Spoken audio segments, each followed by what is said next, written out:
সদাপ্রভু আমার পালক, আমার অভাব হইবে না।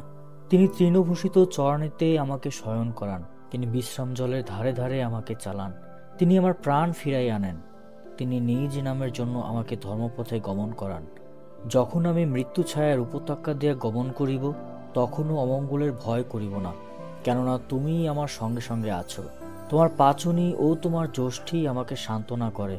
তুমি আমার শত্রুগণের সাক্ষাতে আমার সম্মুখে মেজ সাজাইয়া থাকো। তুমি আমার মস্তক তৈলে সিক্ত করিয়াছ, আমার পানপাত্র উথলিয়া পড়িতেছে। কেবল মঙ্গল ও দয়ায় আমার জীবনের সমুদয় দিন আমার অনুচর হইবে, আর আমি সদাপ্রভুর গৃহে চিরদিন বসতি করিব।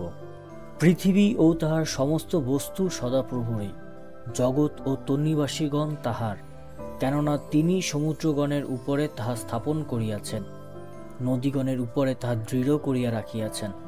কে সদাপ্রভুর পর্বতে উঠিবে? কে তাহার পবিত্র স্থানে দণ্ডায়মান হইবে?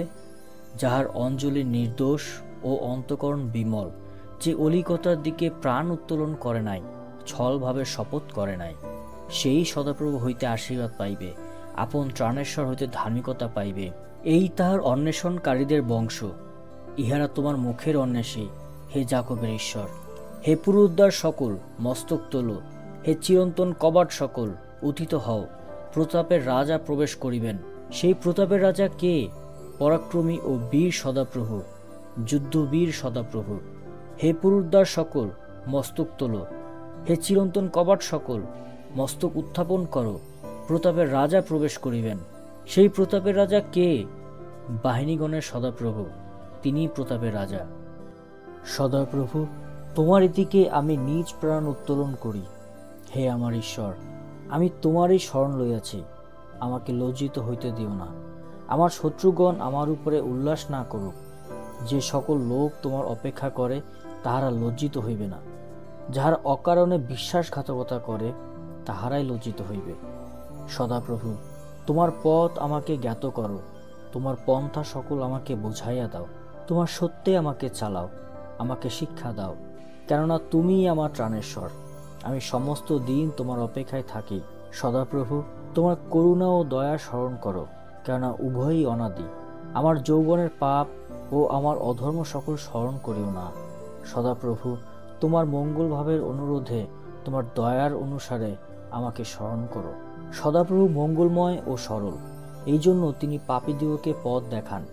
তিনি নম্রদিগকে ন্যায় বিচার পথে চালান, নম্রদিগকে আপন পথ দেখাইয়া দেন।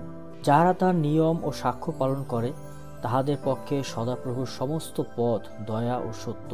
তোমার নামের গুণে, হে সদাপ্রভু, আমার অপরাধ ক্ষমা করো, কেননা তাহা গুরুতর। সেই ব্যক্তি কে যে সদাপ্রভুকে ভয় করে? তিনি তাহাকে ইষ্ট পথ দেখাইয়া দিবেন। তাহার প্রাণ কুশলে বাস করিবে, তাহার বংশ দেশের অধিকারী হইবে। সদাপ্রভুর গুরু মন্ত্রণা তার ভয়কারীদের অধিকার। তিনি তাহাদিগকে আপন নিয়ম জানাইবেন। আমার দৃষ্টি নিরন্তর সদাপ্রভুর দিকে থাকিবে, কেননা তিনি আমার চরণ জাল হইতে উদ্ধার করিবেন। আমার প্রতি ফিরো, আমার প্রতি কৃপা করো, কেননা আমি একাকী ও দুঃখী। আমার অন্তঃকরণের যন্ত্রণা বাড়িয়াছে। আমার কষ্ট সকল হইতে আমাকে নিস্তার করো। আমার দুঃখ ও আয়াসের প্রতি দৃষ্টিপাত করো। আমার সমস্ত পাপ ক্ষমা করো। আমার শত্রুগণকে দেখো, কেননা তাহারা অনেক। তাহারা দুরন্ত দেশভাবে আমাকে দেশ করে। আমার প্রাণ রক্ষা করো, আমাকে উদ্ধার করো, আমাকে লজ্জিত হইতে দিও না, কেননা আমি তোমার শরণ লইয়াছি। সিদ্ধতা ও সরলতা আমাকে রক্ষা করুক, কেননা আমি তোমার অপেক্ষা করিতেছি। হে ঈশ্বর, ইসরায়েলকে মুক্ত করো, তাহার সমস্ত সংকট হইতে মুক্ত করো। সদাপ্রভু, আমার বিচার করো, কারণ আমি নিজ সিদ্ধতায় চলিয়াছি, আর আমি সদাপ্রভুর শরণ লইয়াছি, চঞ্চল হইব না। সদাপ্রভু, আমার পরীক্ষা করিয়া প্রমাণ লও, আমার মর্ম ও চিত্ত নির্মল করো, কেননা তোমার দয়া আমার নয়ন গোচর। আমি তোমার সত্যে চলিয়া আসিতেছি। আমি অলিক লোকদের সঙ্গে বসি নাই, আমি ছদ্মবেশীদের সঙ্গে চলিব না। আমি দুরাচারদের সমাজ ঘৃণা করি, দুষ্টগণের সঙ্গে বসিব না। আমি শুদ্ধতায় আমার হাত ধুইব। সদাপ্রভু, এইরূপে তোমার যজ্ঞবেদী প্রদক্ষিণ করিব, যেন আমি স্তবের ধ্বনি শ্রবণ করাই ও তোমার আশ্চর্য ক্রিয়া সকল প্রচার করি। সদাপ্রভু, আমি ভালোবাসি তোমার নিবাস গৃহ, তোমার গৌরবের বাসস্থান। পাপীদের সহিত আমার প্রাণ লইও না, রক্তপাতী মনুষ্যদের সহিত আমার জীবন লইও না। তাহাদের হস্তে অনিষ্ট থাকে, তাহাদের দক্ষিণ হস্ত উৎকোচে পরিপূর্ণ। কিন্তু আমি নিজ সিদ্ধতায় চলিব।